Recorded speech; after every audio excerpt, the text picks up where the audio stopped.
예전에 당시 사귀던 여자친구와 동거를 하고 있던 무렵의 일이다. 여자친구가 아버지와 대판 싸우고 집을 나왔는데 그대로 동거로 이어져 함께 살고 있었다. 그녀의 아버지는 목수계의 장인으로 가부장적인 사고방식이 강한 옛날 분이셨다. 그리 안면은 없었지만 나도 내심 기가 눌릴 정도의 분이었다. 하지만 일단 집은 나왔고 갈 곳이 없다니 둘이 가진 돈을 모아 욕조도 없는 낡아빠진 아파트에서 동거하게 되었다.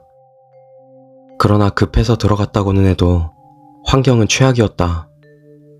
바퀴벌레도 나오고 다다미는 습기 때문에 썩어 들어가질 않나.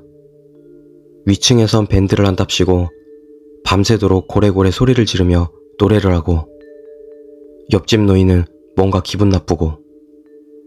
하지만 사람은 적응의 동물이라던가. 그런 최악의 환경에서도 우리는 조금씩 적응해가며 동거 생활을 이어갔다.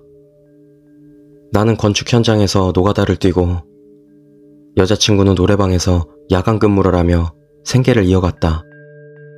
그렇게 산 지 반년 정도 지났을 때 이상한 일이 일어나기 시작했다.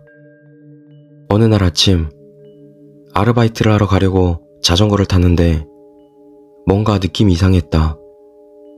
타이어를 확인해보니 펑크가 나 있었다. 어쩔 수 없이 그날은 걸어서 출근을 하고 휴일에 자전거 가게를 찾아 수리를 받았다. 그 가게는 구멍 개수가 많을수록 돈을 더 받는 곳이었는데 앞뒤를 합쳐 거의 5-6개는 되는 구멍이 뚫려 있었다. 자전거 가게에서는 누가 장난친 것 같네요. 못 같은 걸로 찌른 것 같아요. 라고 말했다. 그리고 며칠 후였다. 집에 욕조가 없다 보니 매일 저녁 여자친구와 함께 근처 공중목욕탕을 찾곤 했었다. 자전거에 둘이 같이 탄 다음 목욕탕까지 가서 목욕을 하고 다시 자전거를 타고 돌아온다. 그날도 목욕을 마치고 나와서 자전거에 둘이 올라탔는데 또 느낌이 이상했다.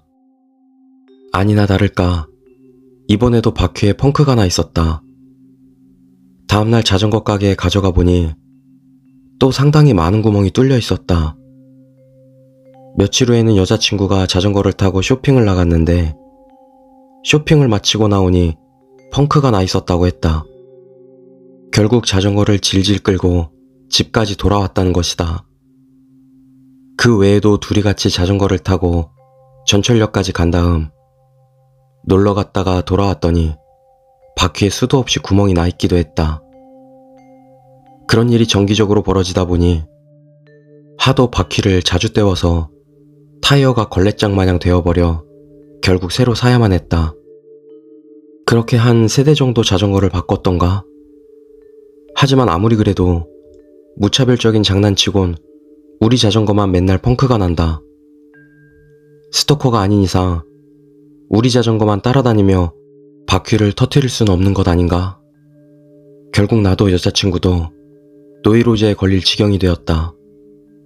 위층에 사는 밴드맨, 옆집에 섬뜩한 노인. 누구든 우리를 괴롭히려 드는 건 아닌가 의심하는 지경에 이르렀다. 하지만 결정타는 둘이 함께 멀리 여행을 갔다 돌아오는 길에 생겼다. 렌트카를 빌려 떠난 여행이었다. 고속도로 휴게소에서 저녁을 먹은 후 차에 올라탔는데 뭔가 이상했다. 왠지 차가 기운 느낌이랄까?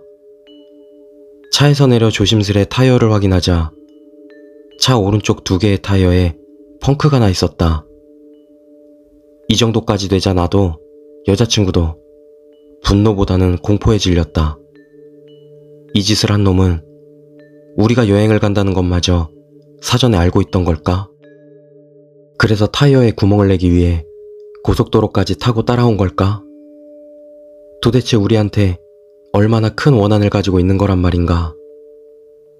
혹여나 집에 도청기라도 달아놓고 따라다니는 건 아닌가 싶은 생각까지 들어 방 안에 콘센트까지 분해하며 찾아봤지만 그것 비슷한 것 하나 나오지 않았다.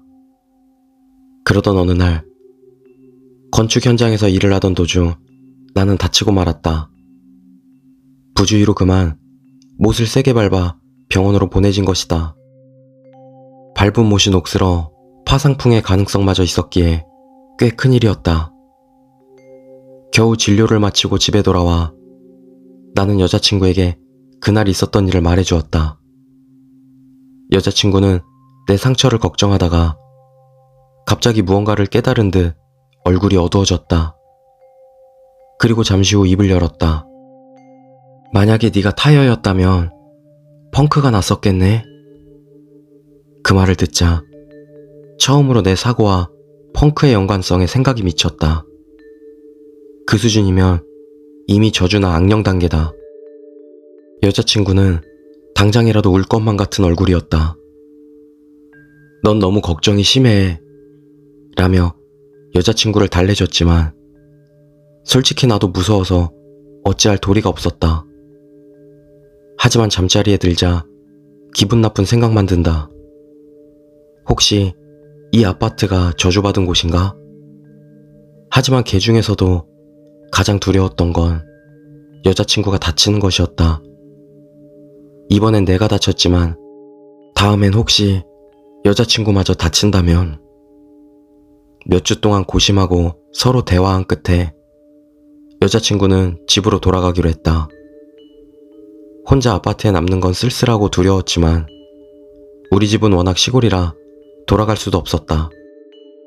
그렇다고 새 아파트를 빌릴 만큼 돈이 여유로운 것도 아니다.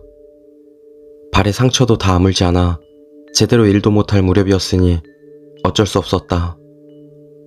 그런데 이상하게도 그녀가 집에 돌아간 후로 자전거에 펑크가 나는 일이 완전히 사라졌다. 동거는 끝났지만 여자친구와는 계속 사귀고 있었다. 여자친구마저 내 이야기를 듣자 고개를 갸웃거릴 정도였다. 그 후로는 한동안 아무 일 없이 시간이 흘러갔다. 그러던 어느 날 나는 장례식에 참석하게 되었다. 여자친구의 아버지가 돌아가신 것이었다. 그 장례식에서 나와 여자친구 어머니까지 셋이서 이야기를 나눌 기회가 있었다. 그런데 거기서 이상한 이야기를 듣고 말았던 것이다. 아무래도 세상을 떠난 여자친구의 아버지는 나를 꽤 미워하고 있었던 것 같다. 소중하게 기른 딸에게 헛바람을 불어넣어 홀려낸 놈이라고 생각했었나 보다. 그의 직업은 목수였다. 그리고 목수는 나무에 못을 박을 일이 많다. 그는 나무에 못을 박을 때마다 나에 대한 원한을 담아 박고 있었던 것 같다. 마치 집인형의 못을 박아 저주를 하는 것처럼. 그렇게 하고 나면 기분이 시원해진다고 그러더라고요. 그 양반도 참. 그렇게 말하고 여자친구의 어머니는 웃었다. 블랙 조크라도 하고 싶었던 걸까? 그의 행동과 자전거의 펑크, 내 상처에 어떤 연관이 있었다는 증거는 없다. 하지만 그 이야기를 듣고 나니 새삼 그의 영정을 바라볼 수가 없었다.